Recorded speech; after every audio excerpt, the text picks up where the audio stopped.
Okay, welcome to Graphing World, everyone. Maybe you've made a graph on Google Sheets before, maybe you haven't, maybe you've used Excel. Um, no matter where you are, this video will give you a little bit of a review and show you what your graph might look like for the first graph we're going to make for Lab 1. So following the instructions here, use the PhET simulation to collect data to determine the effect of launch height on the range of a projectile that is launched horizontally. So you need to create a little experiment. You don't have to write up a procedure or anything, but you do need to collect data from the simulation, make a data table with at least 5 data points. That should not take much time at all. Just keep your angle horizontal, keep everything else the same velocity, and then do 5 different heights and use the tools in the simulation to get your ranges. I have a couple right here that I already had. Ooh, let's not do that. Is that better? Splendid. So notice how I set up my data table. The hints over here put lots of importance on the independent and dependent variables. Remember, independent is the one that we changed, that we manipulated throughout the experiment. It's the one that we have the most control over. We're choosing it. The dependent is the one that we're measuring. So we chose the heights. That's what we manipulated in the experiment. And then the range, we did not choose that. We just measured it to see what we got. And these are some numbers. So notice that I put the independent variable on the left and the dependent variable on the right.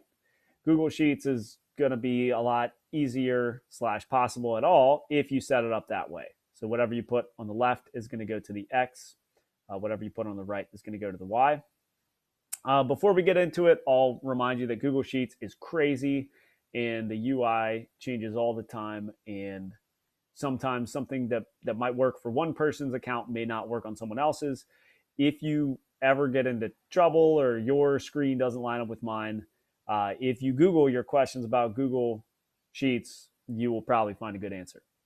So anyway, we are going to try to create a graph that has all of these things in it: scatter chart, title, axis labels with units, the 0.00, trend line, power series, and an R-squared value. Not bad. Once you have your data table in here, highlight all the cells.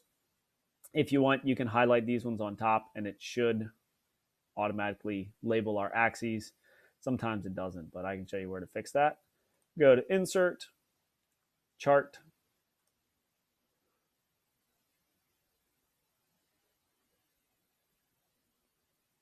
Okay, so here is not a terrible chart. Let's make it a little bigger. Center it. And let's see if we can make it even better than that. So it looks like it defaulted to a scatter. So scatter is just a typical XY chart with points, which is what we want to see. If it didn't, go to setup over here and then chart type. They hide scatter way down at the bottom, but choose it from there if it doesn't automatically do it. Title, range versus launch height. That's okay, but we can make it our own. So customize, chart and axis titles, chart title. I don't know. We can probably do a little bit better than this, but let's see. Let's just say range for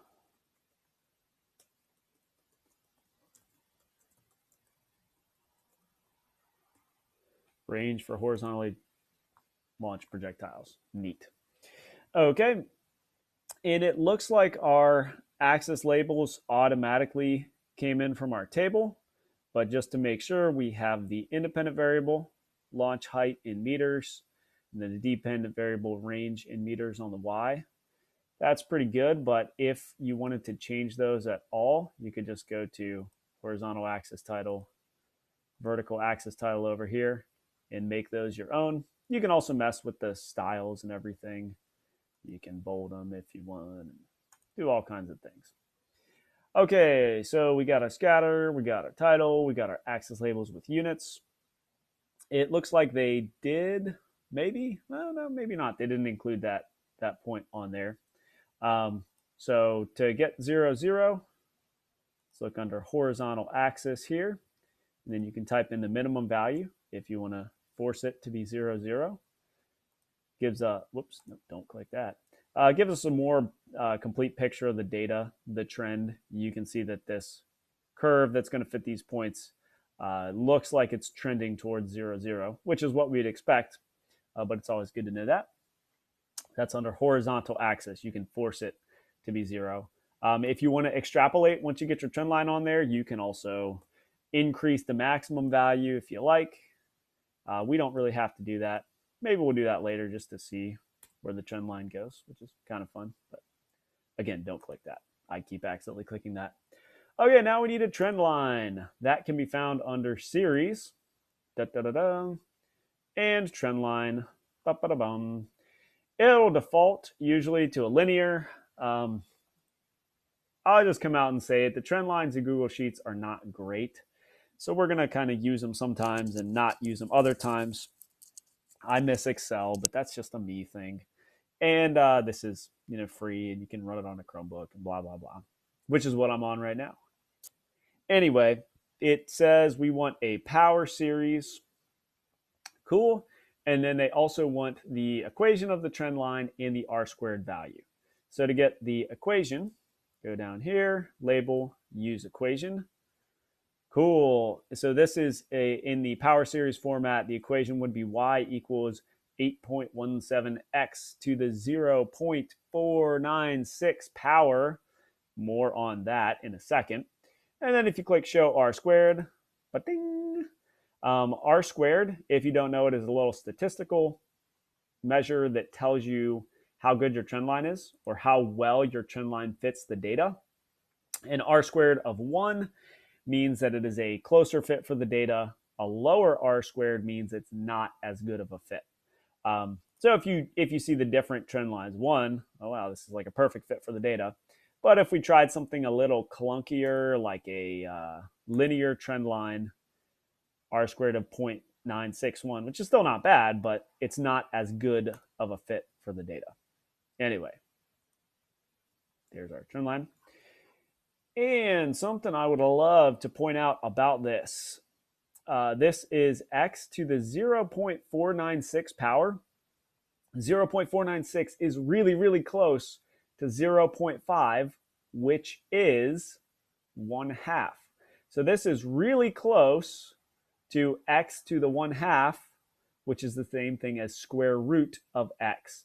And if you go way back to the equation that we derived for this situation, we came up with a square root of x, or a square root of the launch height.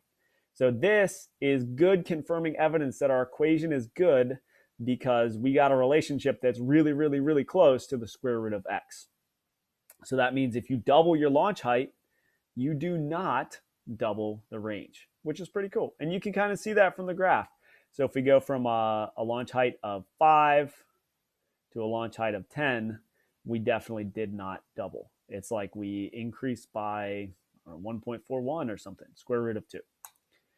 Anyway, beyond this, if you want to have fun with your graph, you can change these points. You can make them big or small or stars or yellow. You can change your backgrounds and stuff. But this is a good refresher because when we make the next graph, we are going to use formulas and it's going to get even more intense. But I'll see you in another video for that one. Until next time, this has been fun.